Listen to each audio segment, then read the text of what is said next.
League نے صدر مملکت عارف الوی کے مواخذے کے لیے قرارداد سینٹ میں جمع کرا دی ہے۔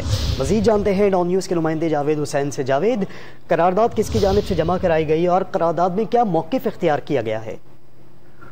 جی دیکھیں، یہ پاکستان مسلم لیگ نون کے سینیٹر ہیں ڈاکٹر عفنان اللہ خان۔ انہوں نے سینٹ میں قرارداد جمع کروائی ہے اور اس میں انہوں نے بتایا ہے کہ سپریم کورٹ کا جو فیصلہ آیا ہے اس تناظر میں یہ قرارداد انہوں نے جمع کروائی ہے، اور اس میں صدر مملکت ڈاکٹر عارف الوی کے مواخذے کے حوالے سے جو ہے وہ قرارداد کروائی ہے، اور اس میں کہا گیا ہے قرارداد میں کہ سابق وزیر اعظم عمران خان، فواد چودھری، صدر مملکت عارف الوی اور اس وقت کے ڈپٹی اسپیکر کاظم سوری کے خلاف آرٹیکل 6 کی کارروائی کی جائے اور صدر مملکت عارف الوی کے خلاف مواخذے کی کارروائی کا آغاز بھی کیا جائے۔ اس حوالے سے انہوں نے کہا ہے کہ یہ معاملہ جو ہے وہ سینٹ میں زیر بحث لایا جائے اور اس حوالے سے جو کارروائی ہے اس کا فوری آغاز کیا جانا چاہیے۔ جی جاوید، بہت شکریہ آپ کا۔